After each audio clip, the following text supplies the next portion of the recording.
안녕하세요. 하늘가족 여러분. 함께 말씀을 통해 하늘 생명과를 맛보는 행복한 시간이 되었습니다. 이번 주부터 2기가 시작되어 총 제목 영원한 하나님의 언약이라는 제목으로 공부를 하겠습니다. 저자는 게하르트 하젤 박사님이시며 번역은 연합회 선교부부장님인 손일도 목사님이 해주셨습니다. 저는 서중원앞에 창동교회를 섬기고 있는 이정화 목사입니다. 하젤 박사님 가족은 나치의 광풍이 몰아치는 2차 세계대전 시 독일에서 어려운 상황 가운데 하나님께 충성하여 안식일을 준수함으로 하나님의 보호하심을 체험한 가족입니다. 하젤 박사님은 319편의 신학 논문과 14권의 책을 편집하신 분입니다. 여러분, 언약이라는 단어를 들으면 무엇이 떠오르나요? 약속? 어떤 약혼? 하나님의 말씀? 언약은 히브리어 베리트로 생명을 담보로 하는 언약이었습니다.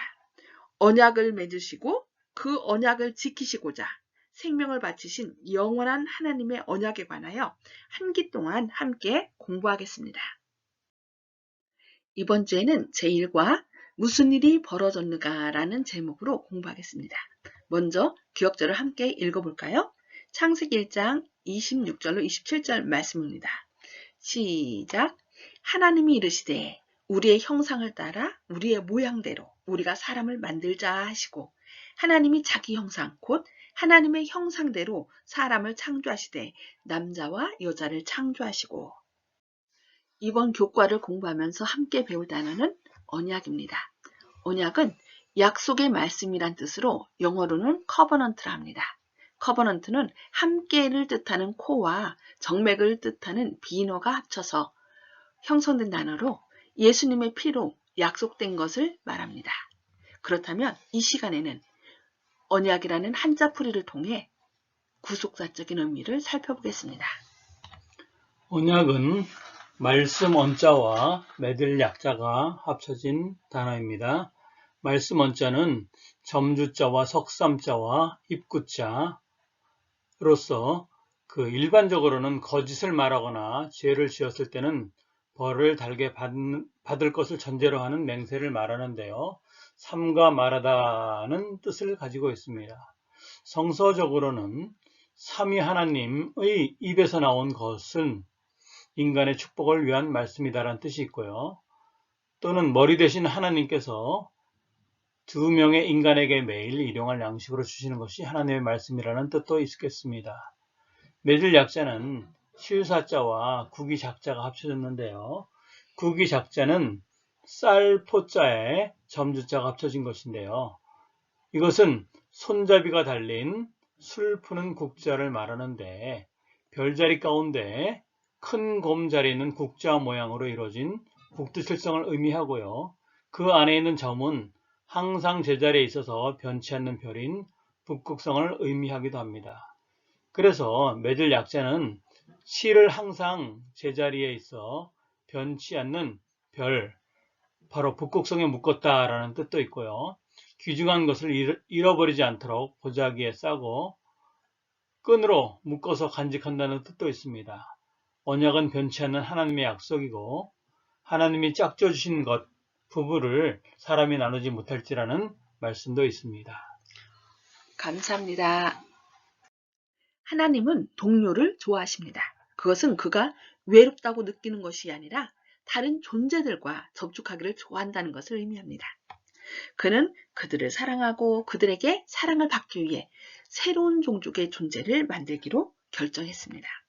그분은 그들을 위한 집을 준비하시고 그들을 사랑스럽게 만들어 주셨으며 그분과 함께 행복하게 사는 방법을 그들에게 가르치셨습니다. 이것이 우리의 이야기입니다.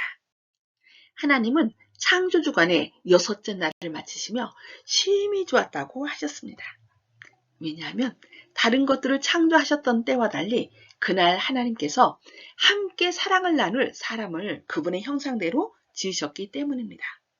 행복해야 할 지구에 도대체 무슨 일이 벌어졌나요? 지진, 해일, 굶주림과 코로나로 인한 파괴된 지구.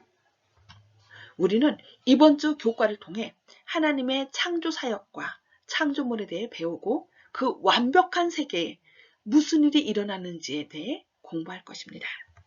그리고 하나님께서 창조 세계를 본래의 모습으로 되돌리시기 위해 무슨 일을 하고 계시는지 살펴보려고 합니다. 이번 주의 학습 목표입니다. 죄로 인해 깨어진 관계를 회복시키기 위한 약속이 주어졌음을 깨닫는 것입니다. 둘째, 우리를 회복시키기 위한 창조주 하나님의 사랑에 감격하는 것입니다. 셋째, 하나님의 사랑에 반응하여 하나님께서 원하시는 더 깊은 관계 속으로 들어가는 것입니다. 거북이 아래 또 거북이. 한 과학자가 태양 주위를 돌고 있는 행성들의 궤도와 은하계의 중심 주위를 돌고 있는 태양의 궤도에 대해 설명하고 있었습니다. 그때 한 노부인이 손을 들더니 지구는 거북이 등껍질 위에 놓인 평평한 원반과 같다고 주장했습니다. 과학자는 농담삼아 그녀에게 물었습니다. 그렇다면 그 거북이는 어디에 앉아 있나요? 그랬더니 그녀는 다른 거북이 위에 앉아 있다고 대답했습니다. 과학자가 계속하여 묻자 노부인은 끝까지 다른 거북이지요 라고 말했습니다. 노부인은 진심으로 믿었지만 전혀 증거가 없었습니다. 이 세상에서 우리는 많은 것을 배우고 알지만 정작 가장 중요한 자신에 대해서는 무지할 때가 있습니다. 나는 과연 누구인가요? 인생은 어디서 와서 어디로 가는 것인가요? 태초에 하나님이 천지를 창조하시니라. 성경은 창조를 설명하거나 증명하라고 하지 않고 그저 단순하면서도 명확하게 하나님이 세상을 창조하셨다고 선언합니다. 하나님은 우리에게 맹목적인 믿음을 요구하지 않으십니다. 그는 창조물의 지적인 설계의 증거, DNA를 남기셨으므로 우리가 원한다면 믿을 수 있는 증거를 볼 수 있습니다. 조물주의 형상.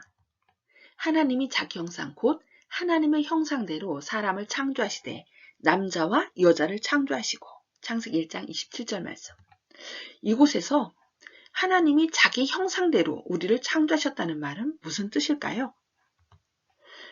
우리의 육체와 정신과 영의 본성이 부분적으로 거룩하신 창조주를 닮았기 때문에 우리는 이러한 측면들을 개발하고 향상시키면 하나님과의 풍성한 관계를 맺을 수 있다는 것을 의미합니다. 하나님은 남녀를 동등하게 창조하셨고 그들 모두를 하나님과의 특별한 관계 속에 두셨습니다. 그들은 모두 하나님이 주신 특성들을 개발하여 그분께 영광을 돌릴 수 있는 동일한 기회를 부여받은 것입니다. 하와는 아담의 옆구리에서 취한 갈빗대로 짐을 받았다. 그것은 여자가 머리가 되어 남자를 지배하거나 열등한 존재로 마구 짓밟힘을 당해서는 안 될 것이라는 것과 동등한 자로서 그의 곁에 서서 그의 사랑과 보호를 받아야 한다는 것을 의미한다고 부조화 선지자 46쪽에서 말씀하고 있습니다. 하나님과 인류의 결속. 하나님이 그들에게 복을 주시며 하나님이 그들에게 이르시되 생육하고 번성하여 땅에 충만하라. 땅을 정복하라. 바다의 물고기와 하늘의 새와 땅에 움직이는 모든 생물을 다스리라 하시니라. 창세기 1장 28절 말씀. 창세기 1장 28절로부터 30절에서 사람을 위한 하나님의 축복과 지시에는 무엇이 포함될까요? 첫째, 생육하고 번성하는 것입니다. 이것은 축복임과 동시에 지시입니다. 둘째, 이 지구를 돌보는 임무입니다. 셋째, 씨 맺는 채소와 열매 맺는 과일을 음식물로 받았습니다. 넷째, 필요한 모든 것을 제공받는 것입니다. 하나님은 인류와 관계를 맺기 위해 첫걸음을 내디셨습니다. 그분은 그들을 창조하셨고 또한 그분이 창조하신 모든 것을 그들에게 맡겼습니다. 이 관계는 시간이 지남에 따라 하나님이 매일 동산에 걸으셨기 때문에 커졌습니다. 하나님께서는 우리의 행복을 위해 물질을 창조하셨습니다. 그러므로 우리는 하나님께서 성경을 통해 가르쳐 주신 하나님의 나라의 행복 원리에 따라 물질 세계와의 긍정적인 상호작용을 통해 하나님께서 허락하신 축복을 풍성히 누리며 살아가야 합니다. 나무 아래서 성공적인 관계는 상호 신뢰를 기반으로 해야 합니다. 그러므로 하나님은 간단한 충성 시험을 선택하셨습니다. 여호와 하나님이 그 사람에게 명하여 이르시되 동산 각종 나무의 열매는 네가 임의로 먹되 선악을 알게 하는 나무의 열매는 먹지 말라. 네가 먹는 날에는 반드시 죽으리라 하시니라. 하나님은 인간에게 도덕적 결정을 자유롭게 내릴 수 있는 능력과 그분께 순종하려는 타고난 욕망을 주셨습니다. 그래서 그 시험은 통과하기 어렵지 않았습니다. 하나님께서는 많은 명령들을 하나로 제한하심으로써 당신의 자비를 나타내셨습니다. 아담과 하와에게 주어졌던 시험의 기회는 오늘날 우리에게도 주어졌습니다. 하나님과의 관계는 우리가 그분의 뜻을 받아들이기로 선택할 때만 효과적이고 오래 지속될 것입니다. 그분의 뜻을 거절하는 것은 악을 알게 하는 결과를 초래하며 그 악은 소외와 고독, 좌절과 죽음을 가져올 것입니다. 관계의 파괴. 사단이 실제 외모로 하와에게 왔다면 그녀는 의심했을 것입니다. 왜냐하면 천사들을 통해서 이 하늘에서 쫓겨난 사탄에 대해서 들었기 때문입니다. 그러므로 사탄은 그녀를 속이기 위해 익숙한 존재인 뱀을 사용하여 여자를 유혹하였습니다. 당시 뱀은 지상에서 가장 지혜롭고 아름다운 동물 중에 하나였고 그것은 날개가 있었는데 공중으로 날 때에는 금빛 광택이 나는 눈부신 모습을 나타냈다고 부조화 선지자 53쪽에서 말씀하고 있습니다. 여자는 하나님의 말씀보다 뱀의 말을 믿었고 선악과를 먹었습니다. 그리고 그것을 아담에게 주었습니다. 범죄한 그들을 하나님은 찾아오셨던 것입니다. 여호와 하나님이 여자에게 이르시되 네가 어찌하여 이렇게 하였느냐. 여자가 가로되 뱀이 나를 꿰므로 내가 먹었나이다. 여자는 속임을 당했으나 아담은 속지 않았습니다. 왜냐하면 그는 의식적으로 열매를 먹기로 결심한 것입니다. 성경 주석에 보면 죄와 죽음이 인간의 피할 수 없는 운명이 되게 한 것은 하나님의 명백한 계명을 분명히 이해하고 행한 아담의 고의적인 선택이었다고 말합니다. 하와는 꾀임을 받았으나 아담은 꾀임을 받지 않았다. 즉 자기 스스로 고의적으로 선택을 한 것이라고 이렇게 말씀하고 있는 것입니다. 아담의 이 선택의 결과는 무엇이었습니까? 첫째, 그들은 하나님과의 교제를 잃고 그분을 피해 숨었습니다. 둘째, 상호 신뢰관계를 잃고 그들은 서로 비난했습니다. 셋째, 땀을 흘려 일하며 수고하다가 고통으로 죽게 될 것입니다. 그러나 관계가 끊어져 죽게 되었지만 하나님은 그들에게 희망을 주셨습니다. 하나님께서 친히 여자의 후손으로 오셔서 죄값을 대속하시고 끊어진 관계를 회복할 것이라는 약속을 하신 것입니다. 이 약속에 우리의 희망이 있습니다. 더 깊은 연구를 위해 울창한 숲을 헤치며 도망하던 그들의 귀에 네가 어디 있느냐 라는 하나님의 세 마디 부르심이 들렸을 때 그 말씀은 마치 한편의 복음 설교와 같을 것이라고 나는 생각한다. 그대의 하나님은 그대를 결코 포기하지 않으신다. 그분께서는 당신의 아들의 인성을 통해 우리에게 다가오신 것처럼 지금 잃은 자들을 찾으실 뿐만 아니라 구원하시기 위해 나오신다고 찰스 스펄전 목사님은 말씀합니다. 이번 교과의 요약과 결론입니다. 하나님께서는 그분의 형상대로 사람을 창조하시고 그들과 깊은 관계를 맺고 살아가기 원하셨습니다.